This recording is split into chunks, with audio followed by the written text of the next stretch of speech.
20 বছরের যুবক, ইসলাম কবুল করার জন্য পাগল, কিন্তু চাচা ইসলাম কবুল করে না বলে করতে পারছেন। চাচার অধীনে আছে এতিম মানুষ, বাড়ি নাই, ঘর নাই। চাচ্ছিল চাচা যদি ইসলাম কবুল করে আমিও করব। যখন নাকি রাসূলুল্লাহ হিজরত করলেন, আব্দুল উজ্জা বলতেছে, ও চাচা, মুহাম্মদুর রাসূলুল্লাহ সাল্লাল্লাহু আলাইহি ওয়াসাল্লাম আখিরি জামানার পয়গম্বর, এটা আপনি মানেন কিনা? চাচা বলছে, আমার তো তাই মনে হয়। তাহলে ইসলাম কবুল করবেন নাকি? তিনি বললেন, না, ইসলাম আমি কবুল করব না। আব্দুল উজ্জা বলছে, আমি দীর্ঘদিন অপেক্ষা করতেছিলাম আপনি ইসলাম কবুল করবেন বলে। আপনি যখন করবেন না, আপনি সাক্ষী থাকেন, আমি আমার কথা ঘোষণা করে দিলাম, আমি মুসলমান হয়ে গেলাম। লা ইলাহা ইল্লাল্লাহু মুহাম্মাদুর রাসূলুল্লাহ। চাচা বলছে, এই কালেমা পড়ার অর্থ কি তুমি জানো? বলে, না, জানি না। এর অর্থ হচ্ছে, তোমাকে আমি যা দিয়েছি, বাড়ি ঘর, টাকা পয়সা, উট ঘোড়া, সব আমাকে ফিরায় দাও। তিনি বললেন, সব তুমি নিয়ে নাও। চাচা বলছে, এটাই শেষ নয়, তোমার গায়ে যে জামা আছে, পরনে লুঙ্গি আছে, এটা আমার, এটাও দিতে হবে। গায়ের জামা, পরনের কাপড়টাও খুলে দিয়ে দিলেন। কত চড়া দামে ইসলাম গ্রহণ করেছে, কত চড়া দাম। উলঙ্গ অবস্থায় মায়ের কাছে গিয়ে হাজির। 20 বছরের যুবককে উলঙ্গ দেখে মা 2 হাত দিয়ে চোখ ছেপে ধরেছেন। বাবা, তোমার এই অবস্থা কেন? তিনি ঘটনা শোনালেন। মা বললেন, আমার কাছে কি চাও?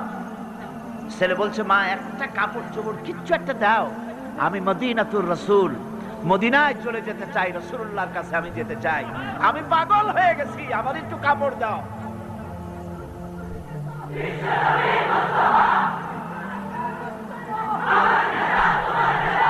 একটুখানি একটা ছেঁড়া কম্বল দেওয়া হলো। এই কম্বলটা দিয়ে তিনি পরলেন ঠিকই, কিন্তু হাঁটু ঢাকলো না। এই অবস্থায় বহু কষ্ট করে মদিনা মুনাওয়ারায় পৌঁছে গেলেন।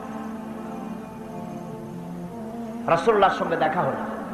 হুজুর দেখলেন উদ্ভ্রান্ত যুবক, মাথার চুলগুলো এলোমেলো, চেহারায় ক্ষুধার্তের ছাপ। জিজ্ঞেস করলেন, তুমি কে? তিনি বললেন, আমি আব্দুল উজ্জা, আমি মুসলমান হয়েছি। তোমার এই অবস্থা কেন? তিনি ঘটনা শুনালেন যে আমার লুঙ্গিটাও আনতে পারি নাই মায়ের কাছ থেকে, মাও আমার গরিব, তার কাছ থেকে কোন ক্রমে এই ছেঁড়া কাপড়টা নিয়ে এসেছে। হুজুর বললেন, তোমার নাম আব্দুল উজ্জা নয়, তোমার নাম আব্দুল্লাহ। আব্দুল্লাহ চুল বাঁচা দেন। তিনি কাপড়ের ব্যবস্থা করলেন, আসহাবে সুফফার কাছে তার দায়িত্ব দিয়ে দিলেন, আর বললেন, একে কোরআন শরীফ শিখাও। আসহাবে সুফফার ভিতরে থেকে তিনি কোরআন শিখতে লাগলেন। কোরআন শরীফ চিল্লায় চিল্লায় তিনি পড়তেন। সাহাবায়ে কিরাম অভিযোগ করলেন, হে আল্লাহর রাসূল, আব্দুল্লাহ চিৎকারে আমাদের ঘুম নষ্ট হয়ে যায়, নামাজেও ডিস্টার্ব হয়, সে যখন এত চিৎকার দিয়ে তেলাওয়াত করে। নবীজি বললেন, সাহাবীরা, আব্দুল উজ্জার কোনো ব্যাপারে বিরক্ত হয়েও না, তাকে বেশি করে চিল্লাইতে দাও, জোর করে তেলাওয়াত করতে দাও, কারণ তার ঈমান আনার পেছনে বড় দাম দিতে হয়েছে, বড় কষ্ট করে ঈমান এনেছে, পরনের লুঙ্গিটা পর্যন্ত আনতে পারে নাই, তাকে প্রাণ ভরে তেলাওয়াত করতে দাও। ইত্তাবসরে তাবুকের যুদ্ধের তামামা বেজে উঠলো। আল্লাহর নবী চান্দা চাইলেন, যার কাছে যা আছে হাজির করো। মেয়ে লোকেরা গলার হাত দিল, নাকের ফুল দিল, কানের দুল দিল, টাকা পয়সা দিল, সোনা দানা দিল। স্তূপ হয়ে গিয়েছে হুজুরের সামনে। আল্লাহর নবী প্রশ্ন করলেন, সকলে তো দিলে, কিন্তু আমার আবু বকর কোথায়? হযরত আবু বকর রাদিয়াল্লাহু তাআলা আনহু একটা পিলারের আড়াল থেকে বেরোলেন, হাতে ছোট্ট একটা থলি হুজুরের হাতে উঠাই দিলেন। থলির মুখটা খুলে যখন ঢালা হলো, দেখা গেল তা থেকে কিছু কয়েকটা দিরহাম আর কিছু কম তা দিয়া পড়লো। হুজুর হযরত আবু বকরের দিকে তাকালেন, তাকিয়ে দেখেন হযরত আবু বকরের চোখের পানি দাড়ি ভিজে ভিজে পড়তেছে। নবীজি বললেন, ও আমার সাহাবীরা, আজকে তোমরা সবাই মিলে যা দান করেছো, এ সকল দানের তুলনায় আবু বকরের দান আল্লাহর দরবারে বেশি মর্যাদা হয়ে গেছে। সকলের মধ্যে প্রশ্ন জাগলো। এই প্রশ্ন নিরসন করার জন্য নবীজি প্রশ্ন করলেন, তুমি কত দিছো, কত রাখছো? প্রত্যেক সাহাবী বললেন, আমি এত দিয়েছি, বাড়ি এত আছে, অর্ধেক দিছি, অর্ধেক আছে, 12 আনা দিছি, 4 আনা। হযরত আবু বকর রাদিয়াল্লাহু তাআলা আনহুকে প্রশ্ন করা হলো, তুমি কি দিয়েছো, বাড়ি কত রেখে এসেছো?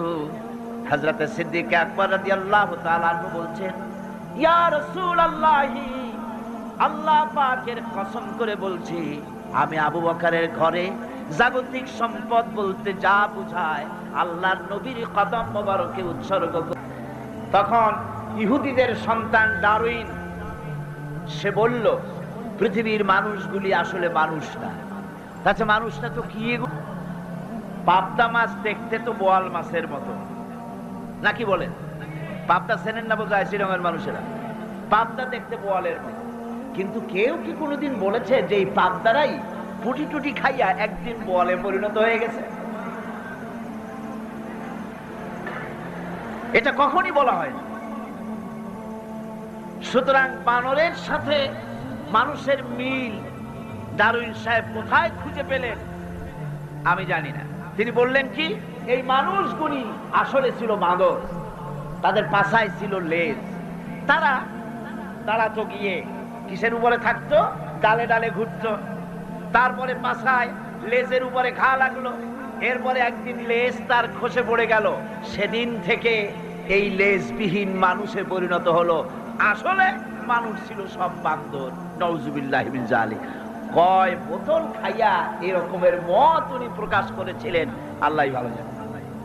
কোরআন শরীফে এই ঘটনাটা আল্লাহ পাক উল্লেখ করেছেন। আল্লাহ রাব্বুল আলামিন বলেন, وَلَقَدْ عَلِمْتُمُ الَّذِينَ اعْتَدَوْا مِنْكُمْ فِي السَّبْتِ فَقُلْنَا لَهُمْ كُونُوا قِرَدَةً خَاسِئِينَ। ইহুদিদেরকে লক্ষ্য করে আল্লাহ পাক বলছেন, নিজেদের জাতির সেই সব লোকদের ঘটনা নিশ্চয়ই তোমাদের মনে আছে, যারা নাকি শনিবার দিনের বিধানকে অমান্য করেছিল, মাছ খেয়েছিল। এই মৎস্য নিষিদ্ধ মৎস্য ভক্ষণ করার কারণে কতগুলো বান্দর হইল? 70,000। এই 70,000 লোকই কিন্তু মাছ খায় নাই। 3টা ভাগ হয়ে গিয়েছিল। কয়টা ভাগ হয়েছে? 3টি ভাগ হয়েছে বনি ইসরায়েলের মধ্যে। এক ভাগে মৎস্য খেলো, খুব বুদ্ধি করে খেলো তারা। মানুষ তো বুদ্ধি দারুণ। তারা চিন্তা করলো, শনিবারে মাছ যখন খাওয়া নিষেধ, তো শনিবারের দিন মাছ যখন আসবে কেনারায় একটা বেড়া দিয়ে রাখবে, এমন করে শনিবারে এসে ঢুকবে, বাইরে যেতে পারবে না। রবিবার দিন ওইটারে ধরিয়ে ধরিয়ে মজা করে খাবো। নিষিদ্ধ মৎস্য ভক্ষণ করলো, এই হলো এক শ্রেণী।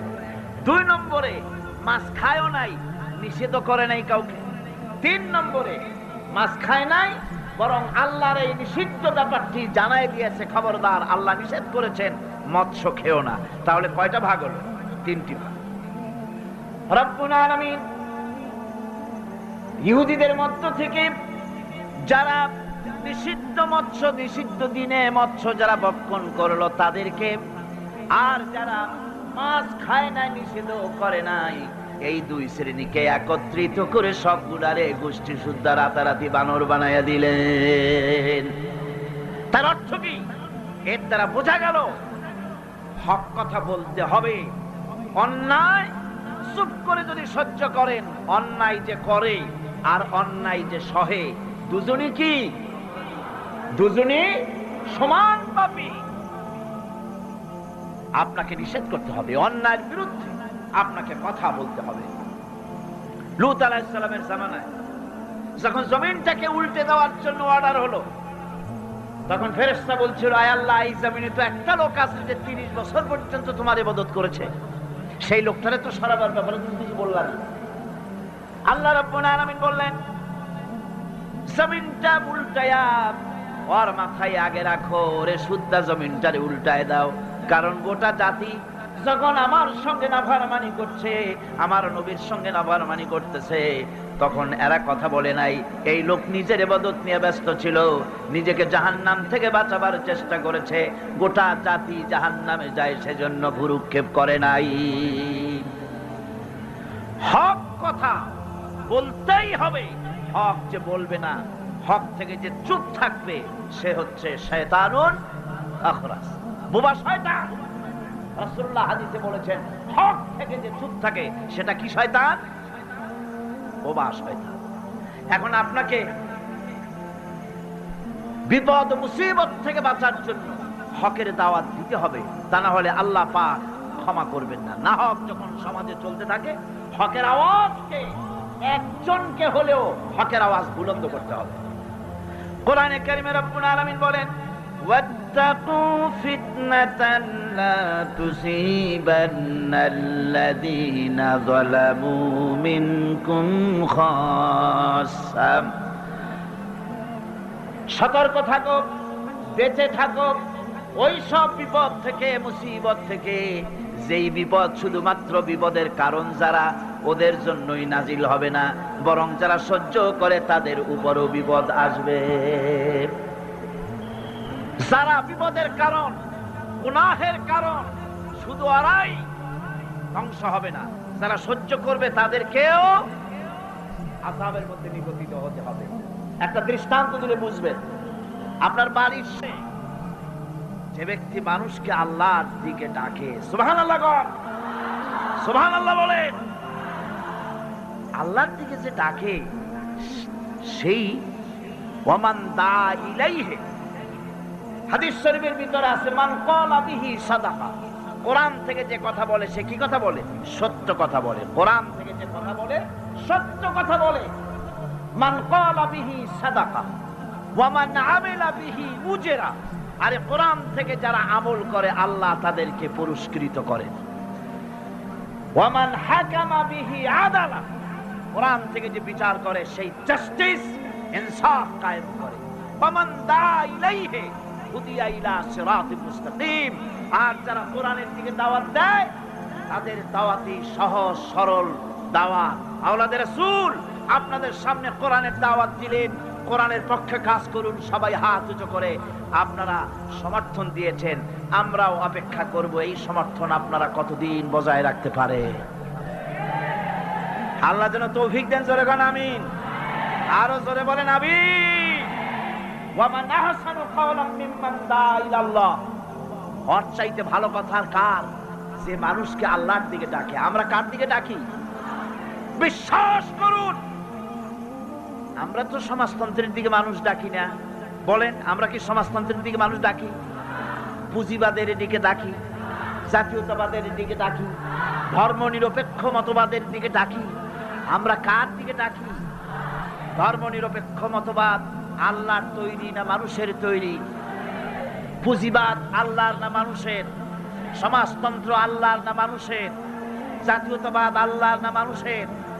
আরে কোরআন কার? ইসলাম কার? সেই আল্লাহ রাব্বুল আলামিনের দিকে আমরা ডাকি। আমরা আমার বাপের দিকে ডাকি না, মায়ের দিকে ডাকি না, দাদার দিকে ডাকি না, মন গড়া কথা বলি না।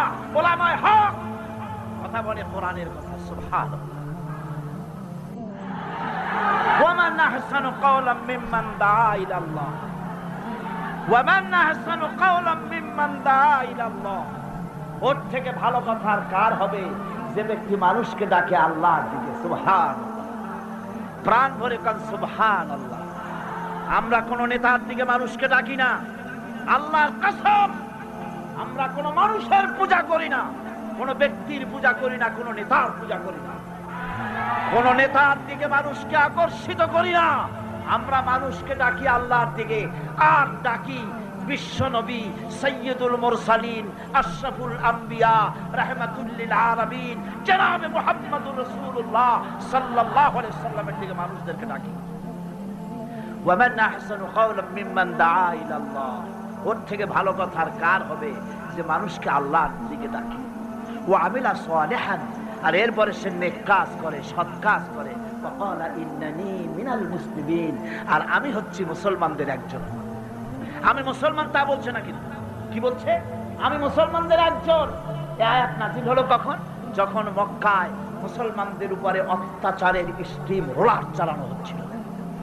মুসলমানদেরকে চিৎ করে শোয়াইয়া আগুনের উপরে চিৎ করে শোইয়েছে। আগুনের আংটা আগুনের উপরে চিৎ করে শুইয়ে দিয়ে বুকের উপরে পাথর চাপা দিয়ে রাখা হয়েছে। হযরতে খুবাইব রাদিয়াল্লাহু তাআলা আনহুকে খালি গায়ে দেখে একদিন হযরত ওমর বলেছিলেন, খুবাইব, তোমার পিঠের এমন অবস্থা কেন? কোমরটা এরকম চিকুন, পিঠের ভিতরে এত বড় বড় গর্ত কেন? তিনি বললেন, ওমর ভাই, তোমার কি মনে নাই ইসলাম কবুল করার অপরাধে কাফির বেঈমানেরা আমাকে মারধর করেছে, না খাওয়ায় রেখেছে। তারপরেও যখন ইসলাম আমাকে দিয়ে ছাড়াতে পারলো না, তখন আগুন জ্বালালো, আংটা আগুন বিছায় দিয়া আমাকে চিৎ করে শুইয়া দিয়া আমার বুকের উপরে পাথর চাপা দিয়া রাখলো। আগুন পুড়ে পুড়ে গোশতের মধ্যে ঢুকলো। হকের ময়দানে আসতে হবে, হকের কথা বলতে হবে, ইসলামের পতাকা উঁচু করে ধরতে হবে। ভয় করা যাবে না। ভয় করা যাবে? জোরে সোরে জিকির করেন, সুবহানাল্লাহ, আলহামদুলিল্লাহ, লা ইলাহা, আরো জোরে, সুবহানাল্লাহ।